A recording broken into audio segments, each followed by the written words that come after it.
Awesome. Are we live? Cool. Hello, everyone. Welcome to today's discussion. And we're going to get started in just a minute, but I want to give the stragglers a chance to join in. But, while we wait, I'd like to pose a question to the people who are currently in the audience. And we're going to do a quick poll just to get the ball rolling. And this will help us figure out, the direction in which we want to steer today's conversation. So I'm going to throw that on the screen right now. And the first question I have for everyone here is, do you currently use an online reputation management tool? And the reason I ask this is because it will actually allow us to cater our conversation to relate to what most of the people here are currently doing.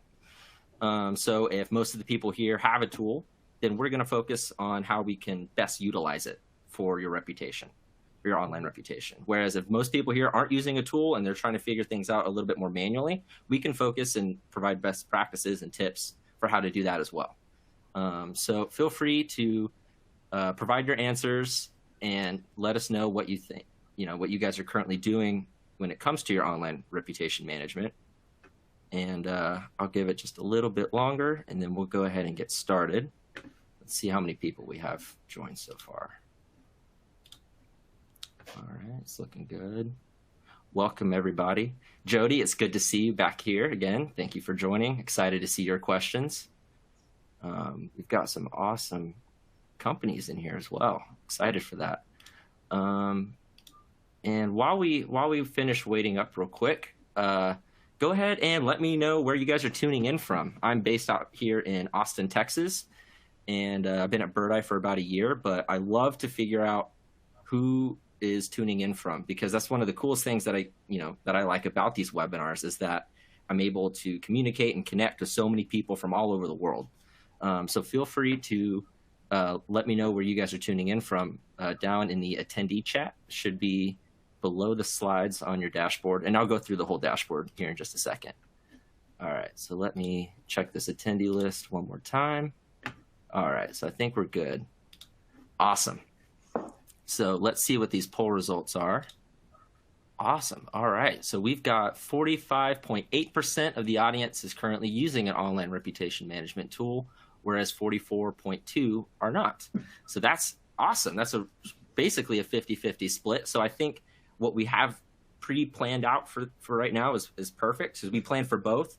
So we'll cover a little bit of everything, and hopefully we can provide as much value to you guys as possible. So let's go ahead and jump right in. And welcome to today's webinar. I am your host, Justin Meredith with Birdeye, and I'm joined today by George Gregorian. And we are going to go through reputation management for multi-location businesses. And before we jump in and we go through the topic, I'd like to just go through a little bit of housekeeping and make sure everybody's familiar with this tool on 24. So in the top left corner, you should see me and George right now. And I can go ahead, I think I can highlight it as well on your screen. So it should be highlighted on your screen as a media player. To the right of that should be the slides, and that's just where, you can take notes, follow along with what we're talking about today. And then below us is actually the speaker bios. So that's where you can learn more about George and I, connect with us on LinkedIn. I know we love to post great content and provide, helpful information to, allow people to learn more. Let's see, where are we? And then we have the request demo just to the right of the slides. And then we also have the Q&A box below the slides. And please do not be afraid to use the Q&A box. We are here to answer all of your questions, and we want to provide as much value to you guys as possible. So be sure to submit your questions. If we can't answer it, I'll find somebody that can, and we'll get back to you. So no question is too small. And then lastly, on the top right of your screen, you should see the related content widget. And that basically includes all of the most vital content that we have available right now, starting with our Reviews to Revenue Masterclass guide. And this is essentially the textbook for this Masterclass series, as well as, and you can also register for parts 1 or part 4, which is Google Reviews, the 5 stars to success. And that will be next month. We're going to really dissect the art of Google reviews and mastering your overall Google presence. It's going to be a really great really great conversation. And we're going to touch on why Google is so important later on in this discussion. So be sure to sign up for that when you get a chance. And this is part 3 right now. And so if you haven't watched parts 1 and 2, I highly recommend you go and register for those as well. We've had some amazing guests, like George here. He was actually in part 1 along with a panel of guests, and he was absolutely incredible. He was so good, we actually had to bring him back. And then at the bottom there, actually in just about a week and a half, we'll be back on the webinar airwaves for the SEO, our local search expert series, webinar series, where I will be joined by 2 leading SEO experts, where we figure out how to basically optimize your entire online presence in your SEO for multi-location businesses. So if you have a lot of different locations and you're trying to figure out a strategy on how to rank high on Google for all of them, be sure to register for that webinar because it's going to be really, really good. All righty. So I think it's time that I go ahead and I formally introduce our guest speaker with us today. And I'm honored to be joined by George Gregorian. George is back today to offer his expert insights into reputation management.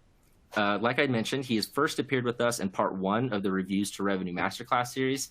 And so if you haven't watched it yet, please go check it out. It's a really, really good one. So today, George, he's going to give us insight as to how SevLaser, the company he works for, has built, maintained, and grown its online reputation at scale. And they've been able to scale that with the business as they continue to add locations. George, thank you so much for joining us today. I'm really happy you're here. How you doing? Hi, Justin. Thank you. The honor is mine for sure. Love sharing the experience we've had with SevLaser and just sharing it with a wider audience. Hi, everyone, wherever you are in the world, joining us through your phone or computer. Happy to have you. Feel free to ask us questions throughout our conversation. If it's something that is related to the topic we're talking at the moment, I'll try to, give the answer right away. If it's something that is more that we need to go a little further deeper, we'll leave it for the end, for the Q&A part. Awesome. And actually, that just reminded me. So while we were preparing today's webinar, we realized that there's just so much stuff that we want to get to, and we want to provide you guys with as much value as possible. So there is a chance that we might run a little long. And so if you're available, please stick around. Feel free to ask questions. We do have a Q&A session at the end. But if you're not able to make it for this 1 hour, if you're not able to make it past this 1 hour mark that we have scheduled, don't worry, because the recording will be made available pretty much right after this event is over. I think the video has to process, so maybe a little bit later this afternoon. So if you can't stay for the entire time, don't worry about it. You will get a recording, so you can catch up if you like to. Now, George, I'm really excited to have you here. You guys have been doing some awesome work over at SevLaser. Can you tell us more about what you guys are doing? Sure. So Sev is a multi-location medical spa business. We have 27 locations currently in 7 states. We started out from California, from Los Angeles, and this is where we have the biggest presence. Two-thirds of our locations are in California, from south to north. And then in the last few years, we started expanding to other states, and mostly in the East Coast. Our main service, what we're really famous for, is laser hair removal. But at the moment, we're a full-scale medical spa, meaning that we also provide other med spa services such as injectables, skin tightening, body contouring type of services as well. That's kind of the short and brief of it. That's awesome. And so and remind me, you said that how many locations did you guys 27. have? 27. Yeah. And I think we had only like 5 locations 3-4 years ago. So the rapid expansion has happened in the last 3 to 4 years. Wow. So scalability and just the growth of just being able to scale the online presence that you guys have been able to build has been incredible, because that is a lot of locations accumulating in a very short amount of time. Exactly. I imagine that could be a little chaotic. But can you tell us a little bit more about Sev's online reputation? How many reviews have those 27 locations brought in? And do you happen to know what your average star rating is? Of course. So we have at the moment, I think, about 18,000 reviews online that's shared among 27 locations. We have locations that have 300, 400, 500 reviews just on Google alone. Those would be the locations that we opened years ago. So our first location was opened in 2010. So that's 12 years ago. And like I said, the rapid growth happened only 4 years ago, where we went from like 5, 6 locations to 27. So in the last 4 years, you could say we opened about 20 locations. Gosh, I don't know the exact numbers. Wow, that's honestly incredible. Are we frozen? I think George might be frozen for a second. Let's see if he'll have him. If it just takes him a second to get back here. While we wait, actually, I was just looking at the chat. We have some people from all over the place: Houston, Tampa, Florida, Michigan, Wisconsin. But yeah, so on Google allows. There he is. Oh, George, are you still there? Can somebody in the chat let me know if you guys can hear George? Hello. Hey, there we go. I think we might be back. Okay. Can you hear me? Yeah, I can hear it fine. Awesome. Cool. So yeah, and our average rating is around 4.6, 4.7, around that area, out of 18,000 reviews. Wow. 27 locations. Yeah. 27 locations, 18,000 reviews, and an average star rating of like 4.6 to 4.7. That's pretty big. I mean, that's not an easy thing to accomplish, especially with how fast you guys have been growing in the past couple of years. So I think it's safe to say that you are the perfect person to have for this discussion. So what is your specific involvement with managing Sev's online reputation? I stepped in a year ago as the marketing director. And granted, before that, there was not even a marketing department as such in the company. It was managed, a lot of marketing communications was managed by the partners.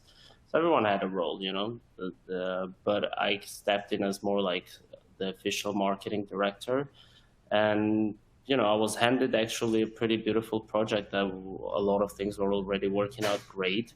So my main contribution so far, especially the first year, was just let's tie all of this together, make it more systematic and holistic all together, and kind of build a foundation that from here, like opening new locations becomes easier and easier, that the systems are so well put in place that we can just expand and expand.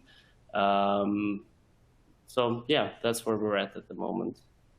That's awesome. And that should be the goal, is to get to a place and to develop a process that's so automatic that you just have to add locations and it just does it itself. Like being able to add to that's that scalability that we were talking about. Exactly. Yeah. How many people are involved with Sev's? Like when it comes to the online reputation specifically, how many people are involved with that across 27 locations?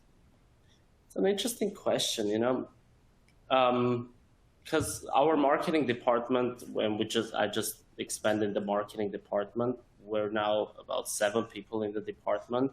So you could say all 7, or you could also go ahead and say all nurses and receptionists and all these 500 people that we employ in the locations all together, because they cater the service, and obviously the better they cater it and the more feedback we get. But actually the truth of the matter is everything is so well automated within the reputation management realm that I could say 0, like literally almost nobody's like involved in a sense. The review requests are sent automatically. The replies to the reviews are automated as well. We have templates for each type of like review that we could get. So that part is taken care of as well. main thing is kind of if we do get like negative review or a direct feedback from a customer, that's when a location manager or receptionist would get involved, sort of calls back or tries to get in touch with the unhappy client and kind of resolve what was the issue. And so we get the feedback and understand how to improve our service. So only then you get a lot of people involved, a lot more people involved. But for the normal day-to-day operations, it's pretty much nobody's really involved in that sense. Oh, that's a great answer, because what you first said is, well, pretty much everybody is involved with the reputation of the business. Yes. Anyone who interacts with the customer is contributing to that reputation, either positively or negatively. Yes. And then, with a process that can be automated, managing it on the back end is a lot easier and doesn't take every single person in the company. Yeah, So, So I think the that's short great. answer would be, with the reputation, all of us are involved in the reputation, but the reputation management part of it, like, it's pretty automated at this point. Awesome. Cool. Well, let's go ahead and get started. And now, if you did not tune in to our previous installment, which was Reputation Management 101, I want to do a quick recap. And in that presentation, we talked about what online reputation management really is. And simply speaking, it's the process of monitoring how consumers are perceiving your business based on their feedback, and then taking action to manage or improve your brand's image based on that. And so in that last episode, we broke reputation management down into really 4 main pillars. So the first one is review generation, and that's pretty standard. It's all about bringing in more reviews from your customers, not only a lot of them, but consistently, and having reviews coming in consistently all throughout the year, making sure that when someone goes to your Google business profile or your Facebook or your website, and they see that those reviews are actually recent. So that's a big thing. The second pillar is review monitoring, and this involves tracking the reviews. Where are the reviews coming from? Basically, it's like, what websites are people leaving reviews on? How are people responding to review requests? Is that through text messages? Is that through email? What's the star rating? What website are people going to read reviews, and anything that kind of falls within that.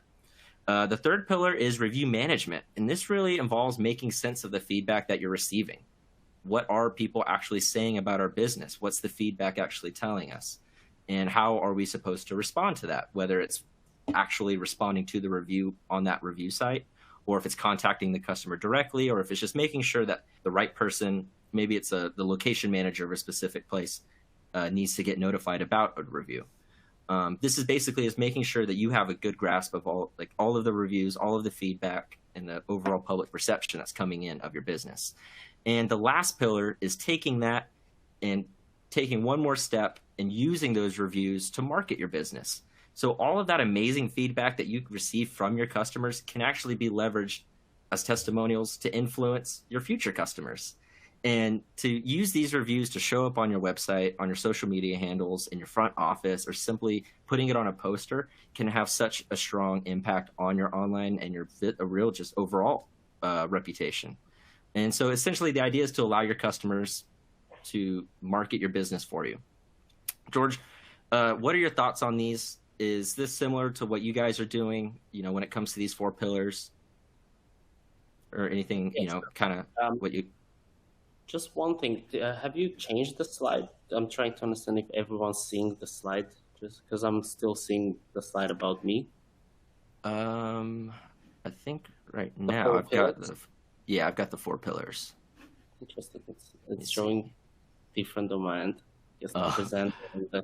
Okay. Either way, so yes, this 4 pillars, I actually really like it. It's so systematic, and I love systems. Models and things like that. So this, I think, is a good representation of a full cycle of reputation management. It starts obviously with review generation, and there are tools for that, obviously, that will automate your process, and there are processes, obviously, that you can implement within your staff, within your company. And just the catering of the service itself is kind of the first step of generating that review, And then review monitoring is obviously the next phase where you start looking at those reviews and understanding how your business is generally doing. If you're getting the same type of complaint over and over and over, that gives you an idea that something maybe in the way the service or product is configured is not working for the customer, and you need to kind of go back to that drawing board and understand what it is and change it.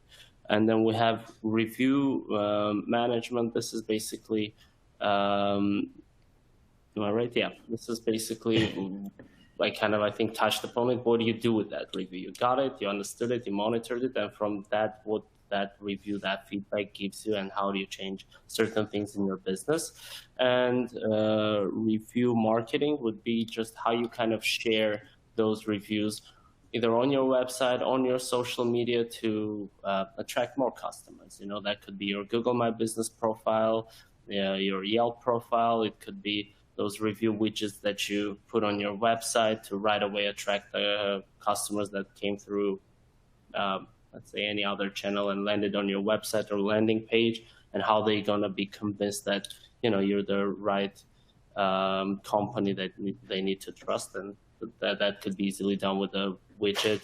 Also, just sharing your reviews online through social media, Facebook, Instagram, and show as just a post. You convert the review into a post. So yeah, I think those 4 pillars are pretty holistically showing that whole review management process. Yeah. And what's really cool about these, and I actually saw a question come in a little bit earlier, but these apply to one location businesses and multi-location businesses. Yeah. The process is the same. And you still need to request reviews to your one location or your 20. You need to request, you need to manage all of the reviews. You need to monitor them, and then you also need to market them. So regardless of how many locations you have, the tips and the processes that we're going to cover here can be applied to both, but we're also going to talk about how you can scale that so that you can manage multiple locations, effectively. So why are, as you guys can probably notice, that the 4 pillars of online reputation management are heavy on the review side. And that will, and basically the reason for that is because reviews are very critical, and basically they are what makes your online reputation. And the first reason is reviews help you be found online. They're one of the 3 largest ranking factors that Google actually uses in their search algorithm. And that's because the name of the game when it comes to SEO, your online reputation, and your overall online presence is trust. And essentially, Google needs to trust that your business is the best option for whatever that a user is searching for. And the best way to build that trust is by basically having people endorse or vouch for your business, and that's through reviews. When a high number of real people leave glowing reviews of your business, that gives Google the credibility it needs to rank you confidently higher in the search results. And so when you practice pillar 4, review marketing, and you post your reviews to your website, you're also playing into your SEO, because you're actually giving Google fresh content with keywords that add to your business's credibility and help you improve your ranking and build that trust with Google. The second reason is they help you be chosen by the review conscious buyer.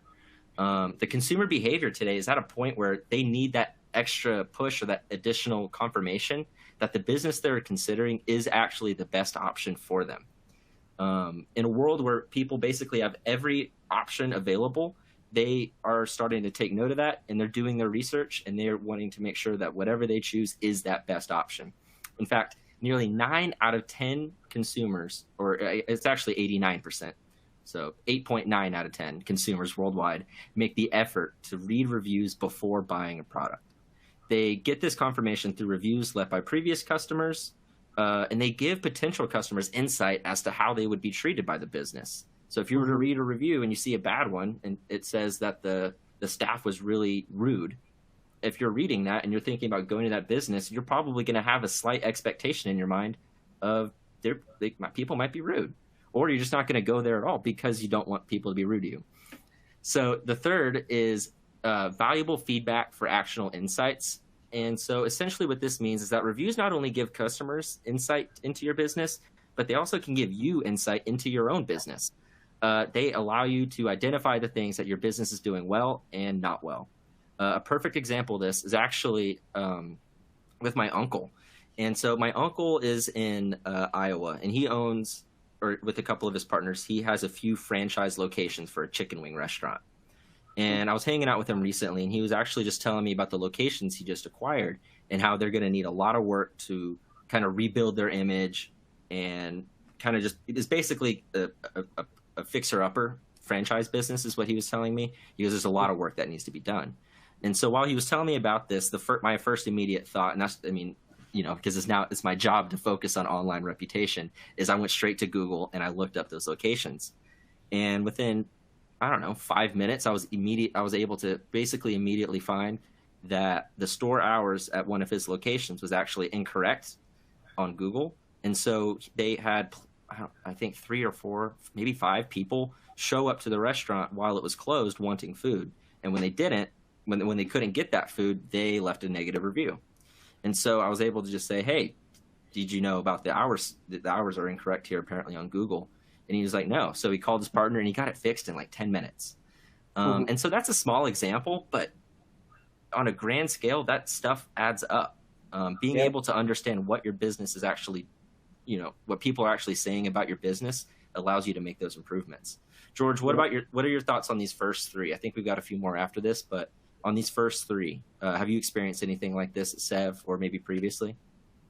No, of course it's critical, especially for Sev Laser. We're in an industry where it's a medical spa. It's medical and health and beauty together, and you know the typical customer that is going to invest time and obviously money into their health and beauty, they want to make sure that they're going to the right place. You know, it's even when you go to a hair salon, you're so kind of scared that somebody's going to mess up your hair. In this case, you know, it could also be something that, you know, could cause health issues too. So for us, operating in this industry of medical beauty, spa, salon industry, we have to be really on top of our reviews, and we do know that that's how people choose us based on all the positive feedback that they read about us. You know, gives you more confidence to walk through the doors and get the treatment.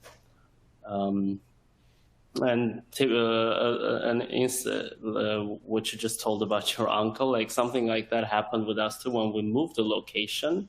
And I don't know, when you move a location, when you change the address, you have to make sure that you don't only like change the address on Google, let's say Facebook and Yelp, all the most popular ones, but there are so many other places that you need to change the address.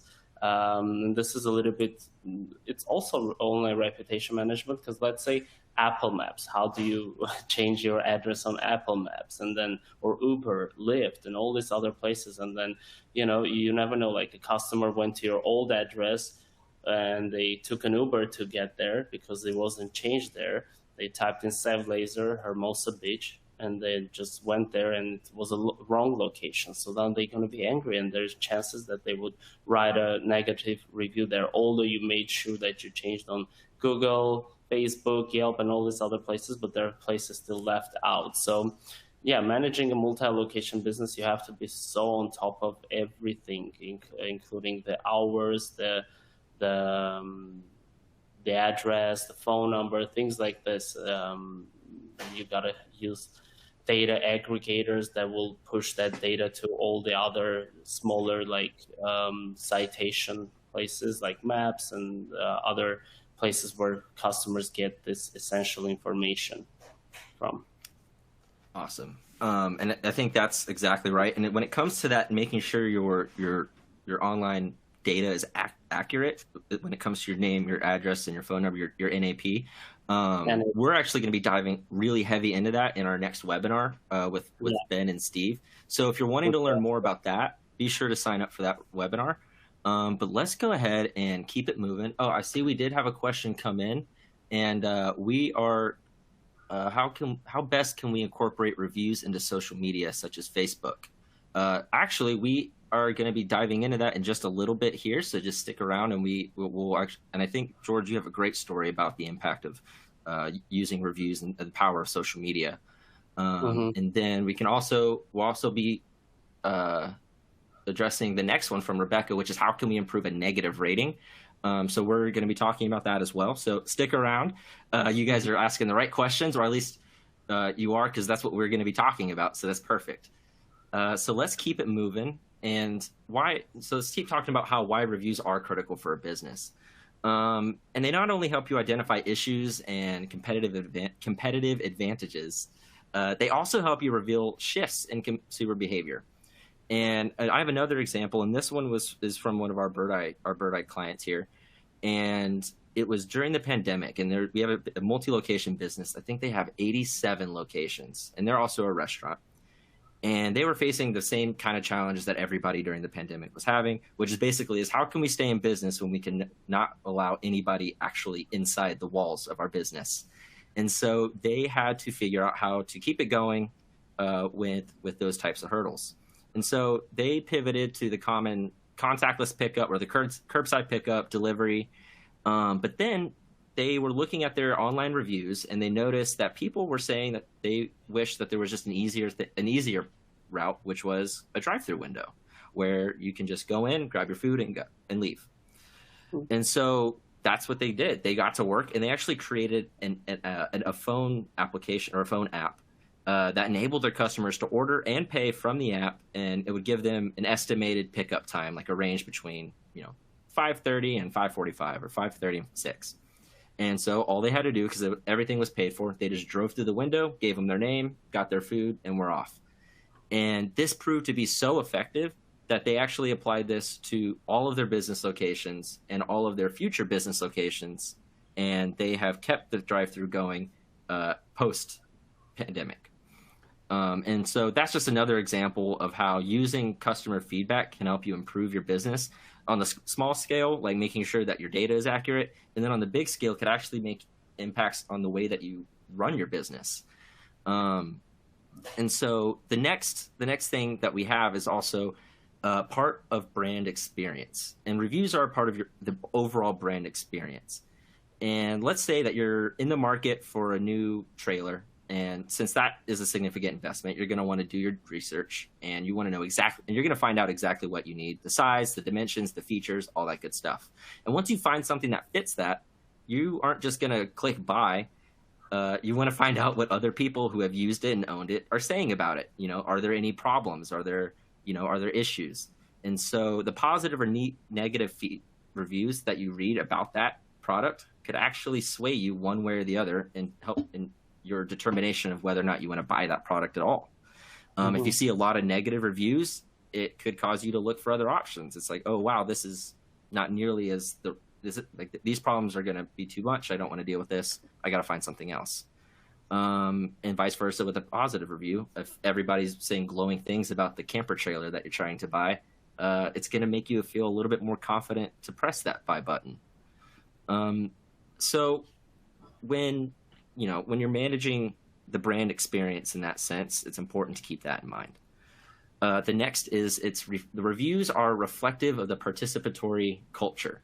And basically a participatory culture refers to a culture where the people believe that their contributions matter and they feel some degree of social connection with one another. And this means in their contributions of their feedback.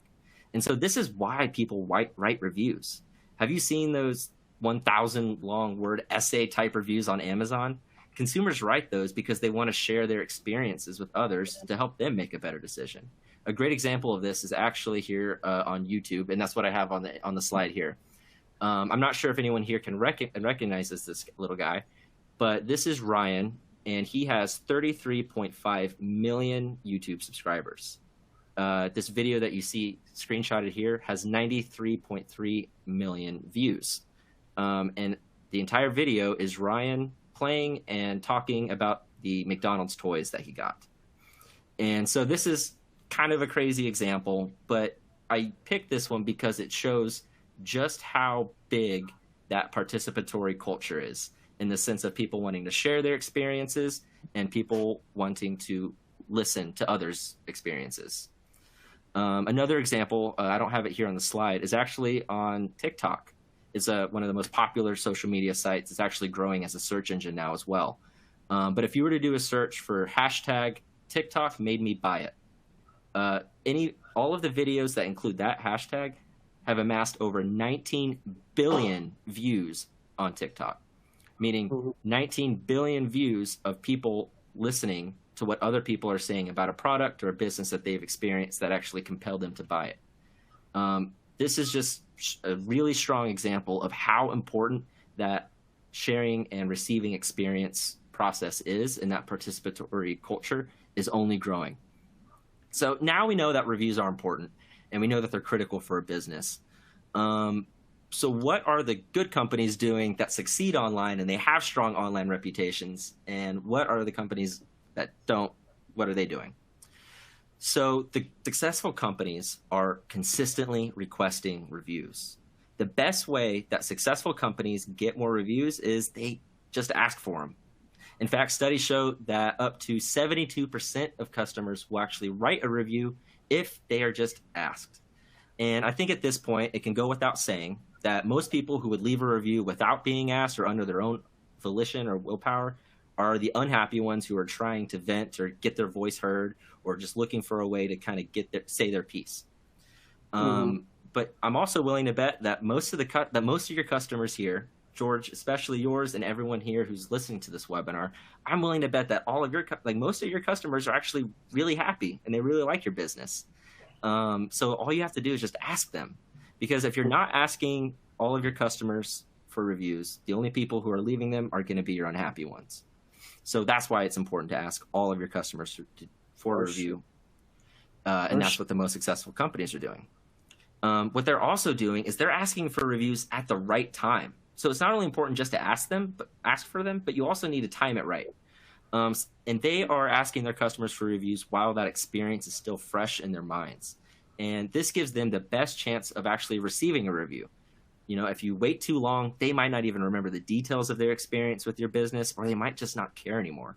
But the timing of a review request varies on the industry that you're in. So there is no golden rule where it's just 24 hours after purchase, that's the best time. It varies. So the best practice is ask the customer for a review when you think that they've had a solid chance to experience the product or service to its fullest extent. So if it's a restaurant, it's right after they walk out the door. They're full, they just ate, they're happy, they feel good. Maybe they were cranky before and now they've eaten and now they're in a good mood, and that's a good time to ask for a review. Another example of when you probably should wait a little bit longer is a company like Birdeye with like a software. If you were to just purchase Birdeye today, I wouldn't ask you for a review tomorrow. You haven't had a chance to actually use it yet. So making sure that your customers see the full value of your product or service before asking for a review is crucial. True. And the most successful companies are aware of where their customers are. And they know two things. Where are my customers leaving reviews, and where's my target market reading them? There are hundreds of review sites on the internet. Some are very general and they encompass any kind of business, while others are more niche to a specific industry or even a specific type of product. That's also why Birdeye integrates with over 200 different review sites on the internet, so you can see where your reviews are coming from, no matter where they are. But even with all the different websites out there, there is one big one that you should focus on. And as you could probably guess, it's the one that has the big piece of the pie in blue, Google. Google currently hosts 71% of all online reviews. And if you want to start your online reputation management journey, strategy, transformation, whatever it may be, you got to start at Google, because that's where that's where everyone is. That's where it can carry the most impact, because it also impacts your SEO, like I mentioned earlier. So if you're just now starting your reputation management process, start with Google. And so if you want to dig a little bit deeper on that, you can find out more on our next webinar with Sean Young for part 4 of the Masterclass series, where we're going to be talking about Google reviews and talking about how you can basically master it. And so, George, I think we consider SevLaser to also kind of fall in line with the niche industry. I mean, it's a huge industry, but it's also a lot more specialized. Mm-hmm. But where are most, like, where's the majority of your reviews coming from? Great question. I just actually opened up on the dashboard of Birdeye just to, have all the answers right in front of me. So half of our reviews are on Google. We have over 7,000 reviews on Google, and the average rating is 4.7. Wow. And we started only getting reviews on Google from the last quarter of 2018. It's only been 4 years, let's say, we've been getting those reviews. And that's, I mean, and based on what you've told us so far and what we're going to learn a little bit more, it's incredible. Just, the number of locations that you guys have added and the number of reviews that you've generated is just awesome. And so I still can't get that out of my head. It's like, I don't even understand how it was able to flip so easily. I can't, but I'm still trying to understand. Yeah, I stepped in a year ago, and it was like everything was great as far as the reputation of the company. So I've never had to really work hard for the reputation component. It was kind of really handed to me in a nice format, and I've been mostly trying to, generate more revenue out of this great reputation that we had, which was that part one of the series that we talked from reviews to revenue. That's what has been my goal, basically. That's awesome. So let's keep moving. I think we actually have received a couple of questions. Let's see if there's anything that we can cover. All right, I think some of the ones that we're looking at now can wait just a little bit, because I think we're going to answer most of the questions that we've received so far. And so what else are successful companies doing? Well, they're facing negative reviews head on. And so it's natural to feel hesitant to request reviews because of the possibility of receiving a negative one. But as I mentioned earlier, most of the people who leave reviews unprovoked are unhappy. So if you're not asking your happy customers reviews, then your unhappy ones are the only ones leaving a review. And let's keep going. And successful companies are making it easy for their customers to leave reviews. Something I've heard occasionally, and that I've seen come across my email and questions here in webinars, is, Justin, we ask for reviews, but we still aren't receiving them. And every single time, my first question is always, well, what are you asking your customers to do? If you're asking your customer to pull out their phone, search for your business, click on that location, if it's multiple, find that location's Google business profile, navigate to the reviews tab, type out a review and submit it, then you're asking them to do way too much. So not only do you need to ask your customers for reviews, but you also need to make it easy for them to leave you one. Sending a link that's an easy 2-click process is much easier. Basically enabling them to leave you a review in just a couple of clicks. Sorry, still working. Had a tongue twister, but it's going to result in a higher success rate. So just make it easy. So ask all your customers for reviews and make it easy for them to leave them. And the next thing, and this is one of the most crucial things that you can do, is respond to your reviews. This is something that just about every successful reputation business has and is doing, is they have a strong response rate and they have a strong process in order to respond to reviews. And as you mentioned, George, you guys also respond to your reviews. So this is a big one that nearly every company does that has a strong online reputation. And so the reason for this is, first and foremost, according to Google, businesses that respond to reviews are seen nearly as twice as trustworthy as businesses that don't. Next is, responding to your positive reviews shows your customers that you value them and that you appreciate that they took the time to leave your business a review. And it also shows your prospective customers what they can expect. And I got something to add to that. Sorry, if you don't have to automate the responding to reviews, if you can manually respond to reviews, if let's say your chain is not as big, I'll highly recommend responding, manually, and especially by the service provider or the owner.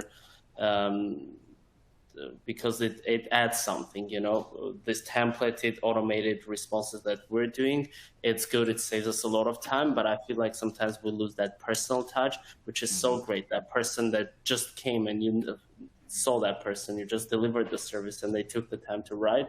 There might be a little joke that you even throw that you guys had together while having that service. You throw that in that response, and it, believe me, generates a lot more like positive kind of feedback, if you can, obviously, if you have the resources. But do know that Birdeye can help you automate that process too, which is what we're using, automating the responses.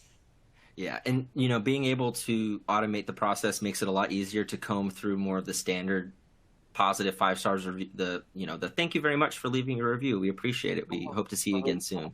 That helps take care of those, and then it gives you more time to focus on those ones that require a little bit more personal attention, like your negative reviews. And responding to your negative reviews, this is actually where you can really make a difference with your online reputation. Responding to negative reviews actually is an opportunity to address the problem that person brought up.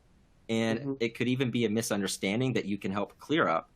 And this has often led to updated reviews, updated rankings, and just an overall better experience for that person who may not have had a great one to begin with your business. But the only way to guarantee a negative review can hurt your online reputation is to leave it alone and to let that negative comment about your business go completely unattended to. It affects it negatively in the mind of that customer, and it affects it negatively in the minds of the people who are reading it, because they're seeing like, oh, wow, this negative review was left 3 months ago, but no one has commented, no one has responded, this person hasn't updated it. So I guess the company isn't really paying attention. Exactly. And that plays, and that carries an impact in the mind of your prospective customers. And I'll tell you more. I've noticed this is from like personal observation of friends when we go out, and how they choose certain things, or even my girlfriend. A lot of people I've noticed when they go and try to choose, they look at the reviews, but they right away filter out the negative ones. They want to see what people are complaining about, not what they're happy about. Sort of like what they're happy about is a given. You got to be happy about this part, but let me see what people are unhappy about, because then they will give me the idea of what's the kind of annoying things that I'm going to get from this. And it's really interesting. And if you read through, and let's say, like you said, that it wasn't replied is the one thing, then it's like, wait, you reply to all the good reviews, but you don't reply to negative reviews. It sort of seems like the owners have their head in the sand, they sort of, oh, we got a bad review, but we're trying not to see it. Or when I've seen this, when like the owners get in an argument with the customer through replies, and that's also not looking good, I get, yeah. And so that's actually something I haven't thought about, but when people see that you're responding to your positive ones and not your negative, that also doesn't do much for your online reputation. Yeah, it doesn't. At least for the least of it, you should offer, here is our contact phone number. Please call us back, and we'll try to understand what went wrong, and offer you something as a courtesy. Yeah, definitely. You know what? Actually, George, I'm looking at one of the questions that we had received, and I think it perfectly applies. I think this could actually apply really well to you. Yes.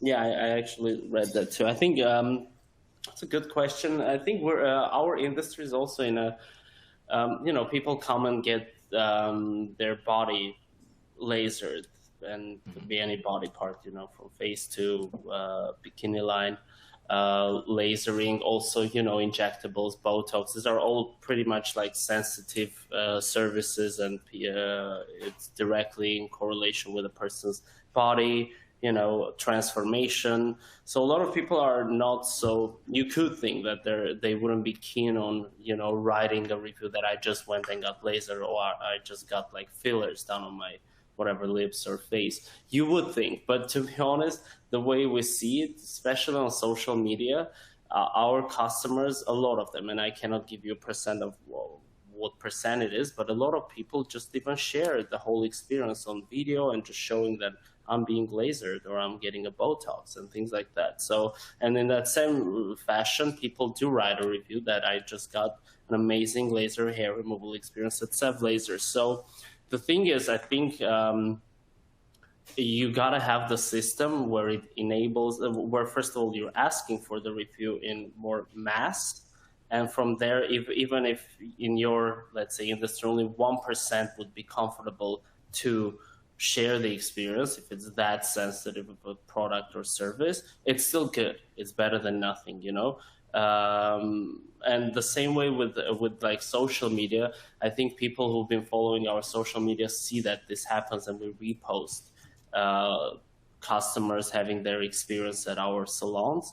So that enables that people to also share their experience on social media. So with that, to like make it shorter, what I'm trying to say, if you create the system where you're actively asking for review, and it's kind of more automated than personal, even could be better, because you personally ask, some people might get hesitant, and then you feel hesitant that you even ask that, because, you know, but if it's more automated and it goes like an automatic text message after they had their service, it could be easier.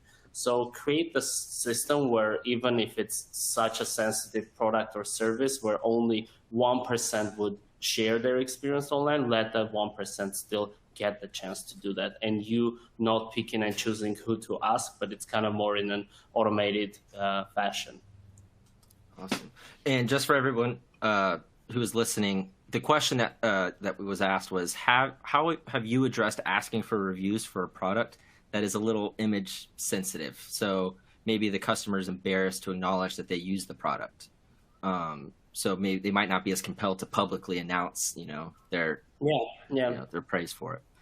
And then I think we've also got. Oh, actually, George, you can keep going if you'd like to. I'm going to take a look at these. No, I think I pretty much answered that question, and I was bringing the analogy of our services, where laser hair removal could also be something that not everyone would be willing to share that they've just been doing it, especially, you know, and then injectables, you know, it's like we're in a day and age where a lot of people are just showing whatever they're doing, any transformation to their body, they proudly show it, and then other people that would do it and would hide it. You never know, sort of. So what I was trying to say, enable and create the systems that people feel comfortable doing it, and it's more or less automated, and you have created the environment. And with the environment example that I brought up is our Instagram, especially social media, let's say in general, stories. Like if you go through our stories on a daily basis, you have a bunch of our clients posting how they're getting lasered or getting a Botox fillers done, and they just share it, and then we obviously in most cases repost that. And then I think Marielle's question could also be answered now, because I think it relates to. So Marielle, or sorry if I'm not pronouncing your name correct, Marielle was asking, are there any circumstances where you recommend not responding to a negative comment and just leaving it alone? Here's the thing. I've noticed in like smaller businesses, like one location businesses and stuff like that, where they could even get, like, I wouldn't say rude, but kind of direct with the message to be like, hey, we don't even know you. Like, you could be, for anything we know, you could be also a competitor of ours, or like a bot or anything. So I've seen that example as well. And I kind of, sometimes it depends, you know, on the business and the owner. It looks fine too, to have a little bit of a strict and direct comment. Hey, we asked you so many times, you're not replying to us. And, you know, we have no records of you being our client. I've seen that as well. Either way, my idea is always, you know, it's like a negotiation. Try to open a communication where you send your phone number. Hey, I'm the owner of the company. I'm so sorry that you had that experience. Here is my direct line. Please call me back. I would love to understand what happened and how we can improve, you know, how we could do something good for you, give it back to you. And also your feedback would be so valuable that other customers wouldn't have that kind of experience. So kind of that nice approach, I think, would always work, instead of not replying at all. The only reason I would say don't reply or like you could reply directly is if you're in a business that is small enough and you can track every review and the customer name matching with the person who reviewed that, you can directly say, hey, I don't know you. Like, looks like it could be a competitor of ours. That could be the only case I would say. But even in that case, try to resolve it. And then obviously, if you don't know who it's coming from and you have all the proof that you can show that this is not a real review that we should be getting, you could flag in the review and try to get in a process with Google or any other platform to kind of get it removed. Mm-hmm. Yeah. When I saw that question, my first thought was, well, my first circumstance that I would think that you might not want to respond to a review would be if it's not a real customer. Like you said, it could be a competitor. But even then, if you're just leaving that alone, you're letting that negative review from that non-customer affect potential customers' perception of your business. So if you are able to show, or if you are able to prove or show that that person is not a verified customer of your business, I will respond politely and explain that as well, so that people who are reading the reviews don't get a misinterpretation of what your business is all about.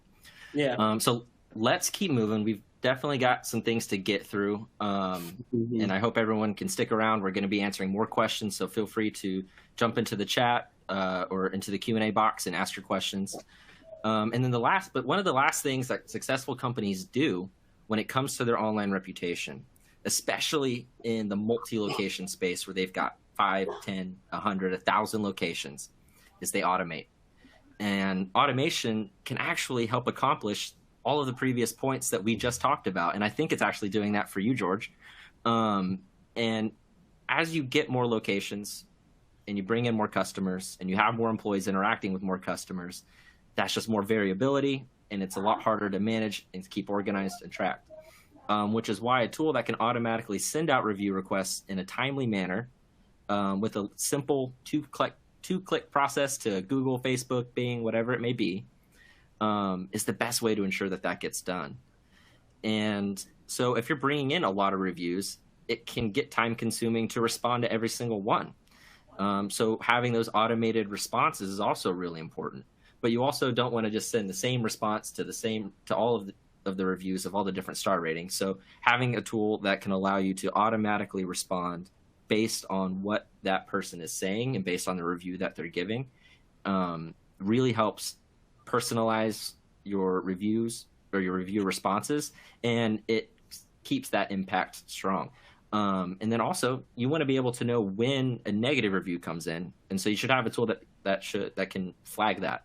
With Birdeye, you can, if you receive a 1-star review for any of your locations, you can get an immediate message and notification letting you know, like, hey, you guys just received a 1-star review. You should go take care of this. And you can get that taken care of and addressed quickly. As opposed to if you have 1,000 reviews coming in every day from all of your locations, and the only way to look at it is by scanning through it manually, you're not going to catch that in time. You're not going to respond promptly. You're not going to show that you are on top of it. And so moving forward, and in the previous episode and today up to this point, we've largely been talking about general reputation management and rules that could apply to any size. And so, but today we are focusing on multi-location businesses, and what really kind of makes the online reputation management process different from multi-location businesses versus single is there's really not that much different, but the big difference is that there's just a lot more.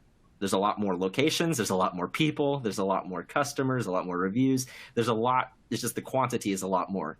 And so as more is coming in, you need to be able to manage that well as your business grows.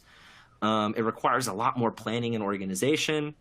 And this is where automation comes in handy and almost becomes a necessity, is that being able to, like you were saying earlier, George, at the beginning of this conversation, where now you guys are at a point where it's all running pretty much on autopilot. So whenever you do bring in a new location, you just plug them in, make sure the information's correct, and they're going, and they're bringing in more reviews, and they're bringing in that higher rating. And so can you give us, and so also, by the way, everybody, I just noticed that we are at the top of the hour. We've got a few more minutes of conversation that I'd like to cover. And we're actually going to be talking about how pretty much the steps that you're going to need and how to develop a multi-location online reputation management strategy. So we are going to do that. I would say we probably have about 15 to 20 more minutes. But we are going to also take time for questions. But if you cannot make it, or if you can't stay on, no worries. The recording will be made available. So I just wanted to let everyone know that we're still going, and yeah, we should be good to go. So it just requires a lot more when it comes to more locations. And so when you're having to manage all of that, it does get more complicated, which is why automation is important. But let's talk. I mean, the name of this series is Reviews to Revenue. So what exactly can reviews do to your revenue?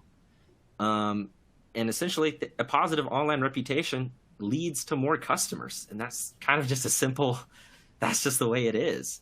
A great example is actually with somebody who was in part one of this masterclass series with George. Her name was Marissa from Sunburst Shutters. And they're a premier window shutter installation, custom shutter company. And they're on the more expensive end of their industry. And with something like windows and shutters and house stuff, people tend to try to find a way to save as much money as possible when it comes to that. Yep. So their big pain, like something they've had to overcome, is their price tag. And one of the ways that they did that is by basically creating an awesome, strong online reputation that allowed them, that basically gave the value of that price tag to them, to their customers. Mm-hmm. And when it's reinforced with glowing reviews where it's like, yes, it is a little bit more expensive, but oh my gosh, is it worth it? Those types of reviews carry so much impact that people are willing to spend a little bit more because, you know, they feel that they're getting a better quality product. So having that strong online reputation will help customers kind of get over that price barrier. Mm-hmm.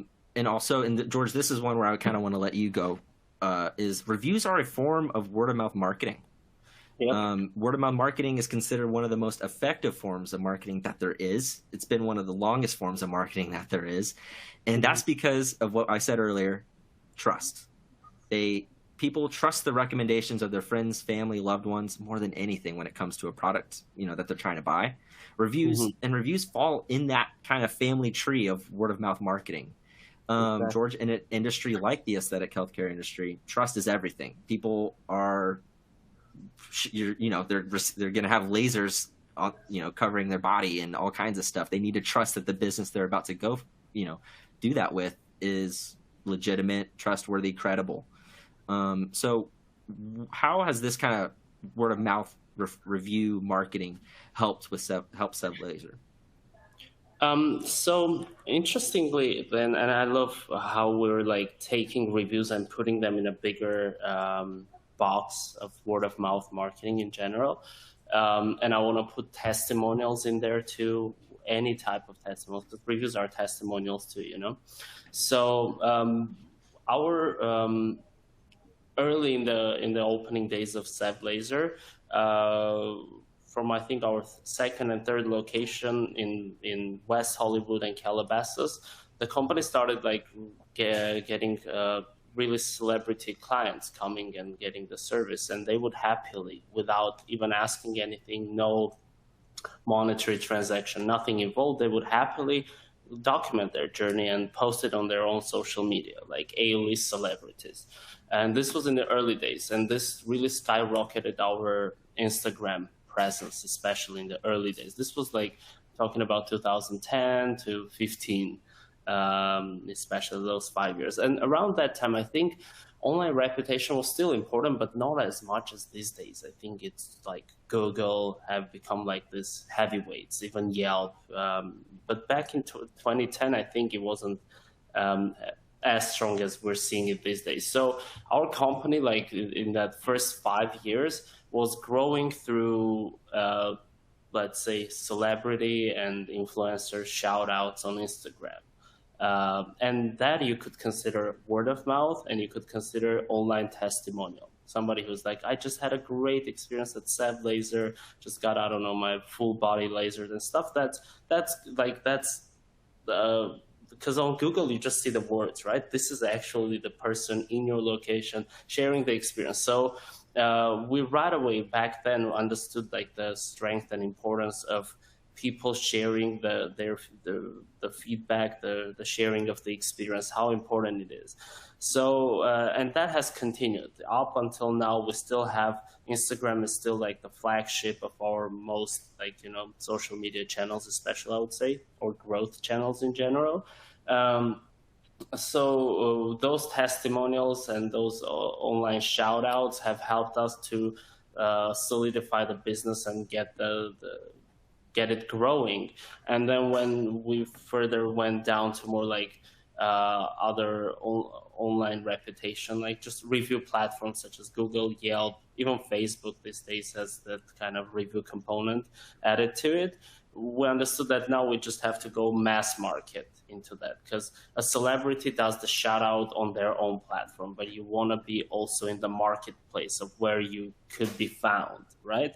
So you go on Google and you ask for laser hair removal and you put the city. And if we're in that city, then we obviously want to be ranking in that city, whether through our web page, which would be considered an SEO effort, or through our Google My Business profile, being in that first 3 pack results, or just high in general, just being visible. So that's when your reviews help you rank in the marketplace for the product or category, product service category that you're competing in.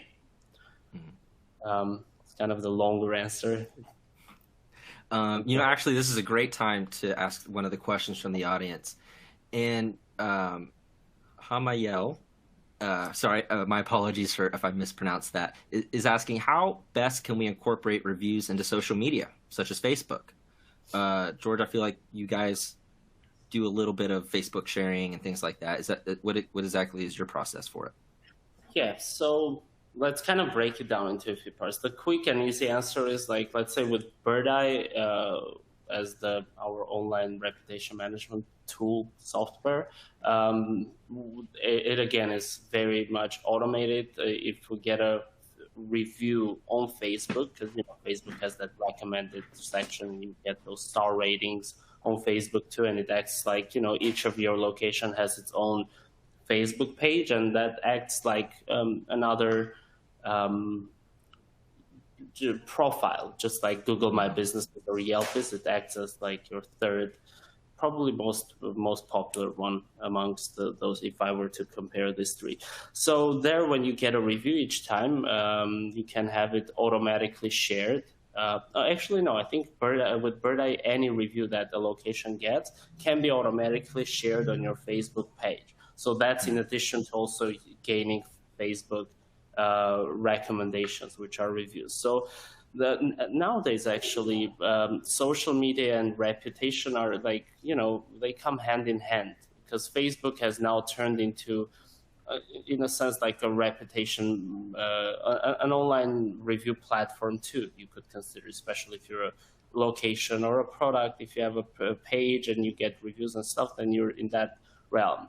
And then a little bit like zoomed out perspective of that would be just, use your social media, especially Instagram, TikTok, to, you don't gain reviews there, but you do have daily interaction with customers there, whether they come and get the service and they post about it and you reshare that, or you curate different sorts of campaigns that draw engagement to the post, and people repost it or whatever they do, or they engage in it, and then you, at the end of it, pick and choose like somebody a winner and give them something. Just like it's a community, it's your brand ambassadors that are going to follow you on social media, and try to utilize that ecosystem to, share more of the personal experience of people, the customers, through that. And that is why and that's why, wait, where's my green screen? You can see experience marketing starts here. And that's what really is what it's all about. It's how to best capitalize on people who want to share their experiences that they had with your business and sharing them with the people who want to learn more about Mhm. experiences with your business. And so I want to make sure we don't take too much of our audience's time today. So let's keep moving. And the last thing on this part is that reviews help increase conversion and click rates on your website, on your social. And this goes back to reviews give customers that trust and the confidence that they need to make a purchasing decision. While researching for this presentation, I found a study from Northwestern University, and basically they found that that on average the conversion rate of a product can actually increase by as much as 270% as it accumulates reviews amongst the users that choose to display them. So essentially what that means is, and this is more on the e-commerce, like retail side, but I think the psychology still applies for local businesses and services, which is whenever a customer is looking at products on a website and they see that those products have individual review ratings, the ones that have those reviews and ratings right there next to the product on the website have a 270% higher click rate or buy rate. And essentially, that just means that it gives people that extra little push that they need to make that purchase decision. So before we jump into the things that you need to do, or basically the step-by-step strategy on how to develop a multi-location reputation strategy, I wanted to quickly touch on the cost of a bad reputation. And essentially, there's an opportunity cost. The first reason, this is simple, a poor online reputation can drive customers away or prevent them from even considering your business. Especially, like, I mean, think about it. Would you go to a restaurant or maybe a car repair shop for the very first time if it had somewhere between 1 and 2 stars on Google? Or at least would you see that and then just stop there? I'm willing to bet that nearly everybody here would at least go look at other options. In a study that was observing the importance or the impact of reviews on the retail industry, it was found that 82% of shoppers won't consider a business with less than 3 stars. A poor online reputation causes buyer hesitation. So just as I was saying how those reviews under a product can help give people that extra push, it could actually do the opposite with negative reviews and cause hesitation. In fact, 86% of customers hesitate to purchase from companies with a lot of negative reviews. And that hesitation, especially in today's world where everybody seems to have a short attention span and you only have a few seconds to grab their attention, that hesitation could mean the difference between you closing a sale and them going to the competitor. And then the last thing is that fewer reviews lead to less revenue. And so in this one, I found one last study. And this one was really interesting because this company had actually observed a group of local businesses. I think there was probably about 500 local businesses. And they found that across those 500, they had an average of 82 total online reviews. But what's interesting is that the businesses that had above average reviews, saw up to 52% more annual revenue than average. And businesses with less than 82 reviews experienced 15% less revenue than average. And so the last thing I want to get into, let me double check for questions. I think we're looking good. Thank you guys to everybody who's sticking around a little long today. Hopefully we are providing as much value as we can for you. And let's go ahead and jump into the steps to develop an online reputation management strategy that can help your business grow, scale with more locations, and just increase the number of customers that are coming to your website and hopefully through your door. So step number 1 is conduct a reputation management audit. A strong, consistent reputation program needs to be repeatable and scalable, kind of like what we were saying with what George is doing at Sev, from location to location. So identify what each location is already doing or not doing to generate reviews, to manage them, to track them, to market them. Find out, basically, look at each location and ask yourself, are they doing the 4 pillars of reputation management? Are they requesting reviews? Are they monitoring, tracking them? Are they responding? And are they using those reviews, the good ones, to promote the business? Step 2, identify goals and KPIs to track. And this is important because you need to have specific goals in mind when it comes to this stuff. Otherwise, you won't stay consistent. If it's just, oh yeah, we're just going to generate a bunch of reviews and that'll be good, you have to have those specific goals in mind. Otherwise, things can get disorganized and crazy. So identify what specifically you are trying to achieve. Are you trying to increase brand awareness? Are you trying to bring in more customers, improve the overall customer perception of your brand? Each of these goals uses different factors of your online reputation. George, what are your thoughts on metrics? Like, is there anything specifically KPI wise that you guys are tracking? For online reputation, obviously the average review rating and the number of reviews we get. We recently started also paying attention to the NPS scores, the Net Promoter scores. And actually Birdeye has that feature where they can calculate that and give you as a report. That was really interesting because sometimes you think, well, this location has the average is the 4.6, but when you look at the NPS and you see that their NPS is lower, let's say it's only 30 something, that gives you an idea. Although we're generating a bunch of 5-star, 4-star reviews, we're also at the same time gaining quite significant amount of 1 or 2-star reviews. So something must be looked here, because why we could be having a 4.8 or 4.9 review rating, but we're 4.6 because although we're getting a bunch of good reviews, we're also still getting like 10-15% negative ones, and this should be addressed. So NPS scores, really important. The rating, the average rating, and the number of reviews. You have to track it month after month. How many reviews are you getting? If you're slowing down, then what's happening? Why aren't customers sharing as many reviews as they used to share, On that note, we around in May of this year, we decided to also opt in to have our review requests go out as text messages. Before it was all through email. And we're a little bit afraid at the beginning because, what if we start getting a bunch of negative reviews? But the logic was that if we're getting enough good reviews through email, then that the ratio of getting good reviews and bad reviews is just going to increase. So we're going to get as many times good reviews, and also accordingly we also could be getting negative ones. And it was stunning. Like in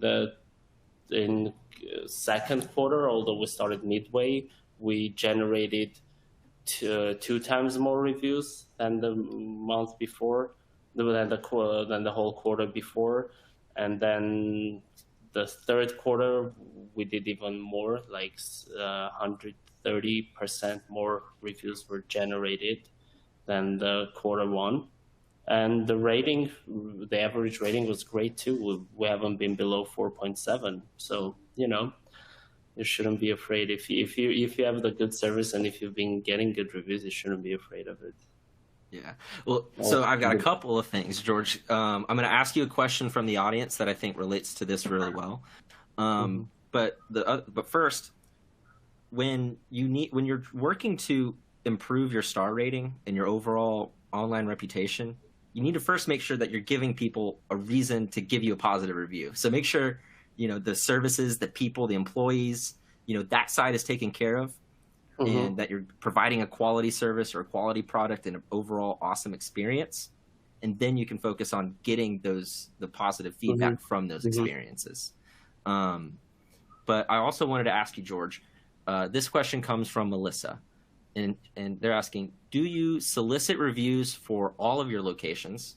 I'm curious if you put more effort into your larger flagship, like your big ones. What's kind of the diversification of your attention, so to speak? Attention. Well, since we've been in the industry for 12 years now, we have locations that, started 12 years ago or 7 years ago, and then there are locations that just opened this year.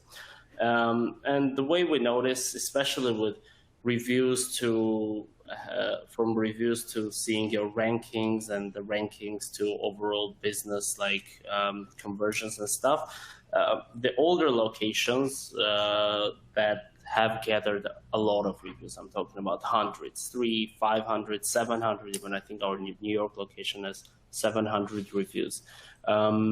These locations, when you get that much of a quantity of reviews, you're pretty much most of the cases, and if you're second, place or third place, your other competitors are behind you in a few hundred reviews, they're never going to be able to outbeat you in terms of rankings. I've been always noticing that those older locations that we have where we've gathered hundreds of reviews, they're number one usually in the Google 3-pack. I don't know if the audience fully knows, but when you search for any business, the first three the recommendations on the map with the map, that's called Google 3-pack, Google My Business 3-pack. So when we have generated a lot of reviews and we're like above the competition with the number of reviews and the average rating, you're not going anywhere. You're staying in that Google 3-pack. You might be one day second place, first place, but you're usually there. And I've also noticed that it like a magnet, it brings your website into the rankings as well. Your web page of that location gets like a magnet is drawn to that. So that's like the strategy for us. Generate a lot of reviews, let it come up on Google 3-pack, and hopefully that will bring, not hopefully, we'll also do other strategies obviously too, but that in return is going to bring your web page also in the first page of Google results. And that's the solid strategy that I have that I would recommend for anyone. So in that regards, to answer Melissa's question now, more into targeted, would be our attention goes to newer locations, because when a location is just open, let's say, we just opened Fresno location, Fresno, California, 4 months ago. And, that obviously we need to push a lot harder than a location that was opened 12 years ago. So newer locations just get more attention because they need to generate that many reviews to outbeat the competition and get in the Google 3-pack, and then the website to start ranking in the new city. Makes sense. Awesome. Well, thank you for that, Melissa. Hopefully that answers your question. But I want to make sure we can get through this. So let's go through the rest of these steps to developing a winning online reputation management strategy. And so after you identify your KPIs, the next thing you need to do is figure out who is actually going to be involved and who's going to own what. Identify who will be involved in managing your reputation management strategy, who will be monitoring your reviews, who's responding to them. Is it a different person if it's a negative review?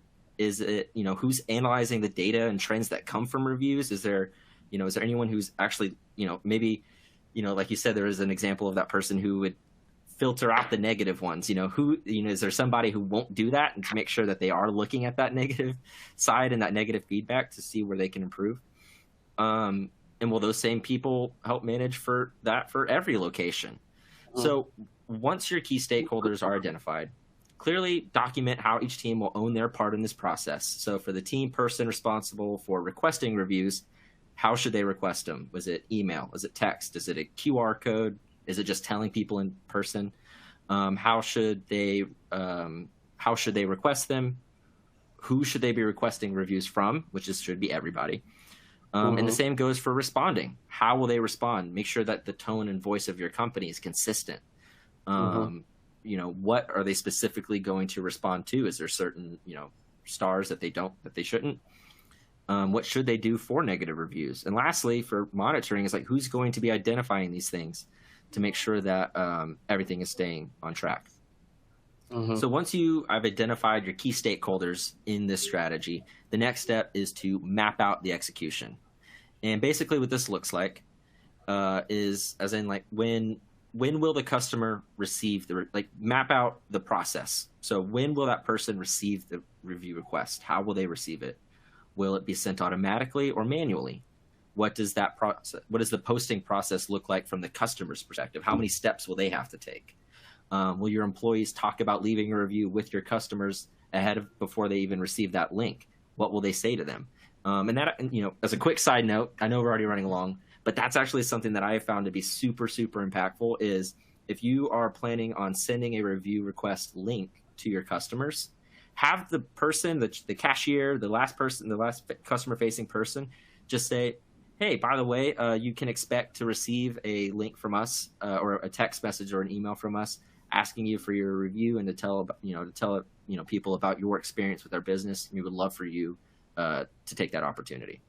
And just dropping that in their minds, it's a psychology thing, but it helps them feel a little bit more comfortable to do it once they have a verbal transaction with that last employee. So, and then moving on, step 5 is run a test trial. Actually, wait a minute. Claim your Google real estate is actually the 5th step. And this should be step number 1, which is why I missed it, because I think it should be, is claiming your Google business profile is absolutely crucial. So this really should be something that you do first and foremost. So if you haven't done it, go ahead and make sure you do that. Claim your Google real estate. So now step 6 is run a test trial. And before you roll out this plan and this process to every single location, test it out with one first. Make sure you can work out the kinks and then expand to the others. Yeah, for sure. Yeah. Focus on making improvements to the process. Some things that work in theory might not work in the real world. So take time to fine tune your strategy and then move to this next one, which is to roll it out to all locations. Once you feel the strategy that you've created is ready, roll it out.